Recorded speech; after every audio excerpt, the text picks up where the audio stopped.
ಈ suspense thriller ಜಾನರ್ನ ಸಿನಿಮಾಗಳು ಇದಾವಲ್ಲ, ಆಡಿಯನ್ಸ್ ನ ಹಿಡಿದಿಟ್ಟುಕೊಳ್ಳುವ ಶಕ್ತಿ ಈ ಜಾನರ್ಗೆ ಬಿಟ್ರೆ ಬೇರೆ ಯಾವ ಜಾನರ್ಗೂ ಅಷ್ಟು ಪವರ್ ಇಲ್ಲ. ಈ ಜಾನರ್ ನಲ್ಲಿ ಅವರು ಕ್ರಿಯೇಟ್ ಮಾಡೋ ಕ್ಯೂರಿಯಾಸಿಟಿ ಹಾಗೆ ಆಡಿಯನ್ಸ್ಗೆ ಮುಂದೆ ಏನಾಗುತ್ತೆ ಅಂತ ಟೆನ್ಷನ್ ಹಾಗೆ ಇಂಟ್ರೆಸ್ಟ್ ಕ್ರಿಯೇಟ್ ಮಾಡುತ್ತೆ. ಅಂಡ್ ಅಲ್ಲಿ ಬರೋ ಟ್ವಿಸ್ಟ್ ಗಳು ವರ್ಕ್ ಆಯ್ತು ಅನ್ಕೊಂಡ್ಬಿಡಿ, ಇನ್ನ ಸಿನಿಮಾ ಎಲ್ಲೋ ಹೋಗ್ಬಿಡುತ್ತೆ. 11 ಇದೊಂದು ಕ್ರೈಮ್ ಥ್ರಿಲ್ಲರ್ ಸಿನಿಮಾ. ಇನ್ನ ಸಿನಿಮಾದಲ್ಲಿ ನವೀನ್ ಚಂದ್ರ, ರಿಯಾ ಅವರು ಮೈನ್ ಲೀಡ್ ರೋಲ್ ಅಲ್ಲಿ ಆಕ್ಟ್ ಮಾಡಿರುವಂತ ಒಂದು ತಮಿಳ್ ಸಿನಿಮಾ. ಈಗ ಈ ಸಿನಿಮಾ ಅಮೆಜಾನ್ ಪ್ರೈಮ್ ನಲ್ಲಿ ಕನ್ನಡ ಲ್ಯಾಂಗ್ವೇಜ್ ನಲ್ಲಿ ಸ್ಟ್ರೀಮ್ ಆಗ್ತಿದೆ. ಇನ್ನ ಸಿನಿಮಾ ನೋಡಿದ ನನಗೆ ಸಿನಿಮಾದಲ್ಲಿ ಏನ್ ಇಷ್ಟ ಆಯ್ತು ಏನ್ ಕಷ್ಟ ಆಯ್ತು ಅಂತ ಕಂಪ್ಲೀಟ್ ಆಗಿ ಈ ವಿಡಿಯೋದಲ್ಲಿ ನೋಡೋಣ. ಇನ್ನ ಸಿನಿಮಾದ ಒನ್ ಲೈನ್ ಸ್ಟೋರಿ ವಿಷಯಕ್ಕೆ ಬಂದ್ರೆ, ಚೆನ್ನೈ ಸಿಟಿಯಲ್ಲಿ ಸೀರಿಯಸ್ ಆಗಿ ಕಿಲ್ಗಳು ಆಗ್ತಾ ಇರುತ್ತೆ, ಅದು ಕೂಡ ಒಂದೇ ಪ್ಯಾಟರ್ನ್ ಅಲ್ಲಿ. ಅಂಡ್ ಈ ಕೇಸ್ನ ಇನ್ವೆಸ್ಟಿಗೇಷನ್ ಮಾಡುತ್ತಿದ್ದ ಒಬ್ಬ ಪೊಲೀಸ್ ಆಫೀಸರ್ಗೆ ಆಕ್ಸಿಡೆಂಟ್ ಆಗುತ್ತೆ. ಅಂಡ್ ಈ ಕೇಸ್ನ ಮುಂದೆ ಸಿನಿಮಾದ ಹೀರೋ ಆದ ಅರವಿಂದ್ ಕೈಗೆ ಹೋಗಿ ಬಿಡುತ್ತೆ. ಅಂಡ್ ಮುಂದೆ ಅರವಿಂದ್ ತನ್ನ ಮೈಂಡ್ ನ ಯೂಸ್ ಮಾಡಿ ಹೇಗೆ ಇನ್ವೆಸ್ಟಿಗೇಷನ್ ನ ಸ್ಟಾರ್ಟ್ ಮಾಡ್ತಾನೆ, ಅಂಡ್ ಆ ಕೊಲೆಗಳು ಯಾವ ರೀತಿ ಆಗ್ತಿದೆ, ಯಾರು ಮಾಡ್ತಿರೋದು, ಹಾಗೆ ಅವನ ಮೋಟಿವ್ ಏನು ಅಂತ ನೀವು ಸಿನಿಮಾ ನೋಡಿದ್ರೆ ತಿಳ್ಕೊಂತೀರಾ.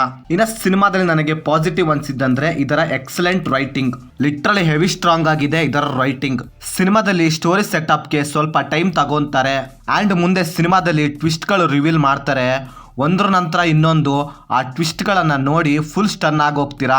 ಆ ರೇಂಜ್ಗೆ ಇರುತ್ತೆ ಆ ಟ್ವಿಸ್ಟ್ ಗಳು. ಅಲ್ಲಿ ಬರೋ ಟ್ವಿಸ್ಟ್ ಗಳು ನೀವು ಎಕ್ಸ್ಪೆಕ್ಟ್ ಕೂಡ ಮಾಡೋಕೆ ಸಾಧ್ಯನೇ ಇರೋದಿಲ್ಲ, ಆ ರೇಂಜ್ಗೆ ಇರುತ್ತೆ. ಅದ್ರಲ್ಲೂ ಕೊನೆಯ 20 ಮಿನಿಟ್ಸ್ ಅಂತೂ ಮಾತಾಡೋಂಗೆ ಇಲ್ಲ, ಆ ರೇಂಜ್ಗೆ ಇದೆ. ಹಾಗೆ ಸಿನಿಮಾದ ಆ ಎಮೋಷನ್ ಫ್ಲಾಶ್ ಬ್ಯಾಕ್ ಸೀನ್ಸ್ ಗಳು ಲಿಟ್ರಲಿ ಸಖತ್ತಾಗಿ ವರ್ಕ್ ಆಯ್ತು. ಕೆಲವೊಂದು ಸೀನ್ಸ್ ಗಳಂತೂ ನೋಡುತ್ತಿರುವ ಆಡಿಯನ್ಸ್ ನೇ ಕಂಪೀಸ್ ಮಾಡಿಬಿಡುತ್ತೆ, ಆ ರೀತಿ ಇದೆ ಅಲ್ಲಿನ ಸ್ಕ್ರೀನ್ ಪ್ಲೇ.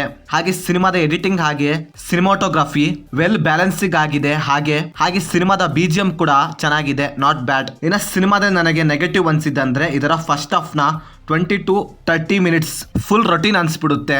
ಅದೇ ಹಳೆ ರೊಟೀನ್ ಟೆಂಪ್ಲೇಟ್ ನ ಯೂಸ್ ಮಾಡಿದ್ದಾರೆ. ಅಂಡ್ ಅಲ್ಲಿ ಬರೋ ಲವ್ ಎಲಿಮೆಂಟ್ ಕೂಡ ವರ್ಕೇ ಆಗಿಲ್ಲ ಅಂತೀನಿ.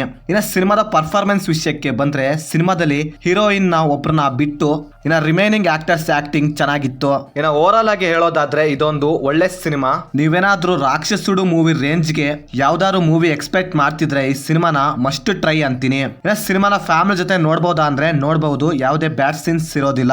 ಸೊ ಇದು ಫ್ರೆಂಡ್ಸ್, ನಾನು ಸಿನಿಮಾ ನೋಡಿದಾದ್ಮೇಲೆ ನನಗೆ ಅನಿಸಿದ ಒಪಿನಿಯನ್. ನೀವೇನಾದ್ರೂ ಆಲ್ರೆಡಿ ಸಿನಿಮಾ ನೋಡಿದ್ರೆ ನಿಮಗೇನು ಅನಿಸ್ತು ಅಂತ ಕೆಳಗಡೆ ಕಮೆಂಟ್ ಮಾಡಿ. ಹಾಗೆ ನೀವೇನಾದ್ರೂ ನಮ್ಮ ಚಾನಲ್ಗೆ ಫಸ್ಟ್ ಟೈಮ್ ವಿಸಿಟ್ ಮಾಡಿದ್ರೆ, ನಮ್ಮ ಚಾನಲ್ ಬರೋ ಕಂಟೆಂಟ್ ಇಷ್ಟವಾಗಿದ್ರೆ ಸಬ್ಸ್ಕ್ರೈಬ್ ಮಾಡಿ. ಹಾಗೆ ಪಕ್ಕದಲ್ಲಿರೋ ಬೆಲ್ ಬಟನ್ನ ಕ್ಲಿಕ್ ಮಾಡಿ. ಮತ್ತೆ ಬೇರೆ ವಿಡಿಯೋದೊಂದಿಗೆ ಆದಷ್ಟು ಬೇಗ ಸಿಗುವ. By friends.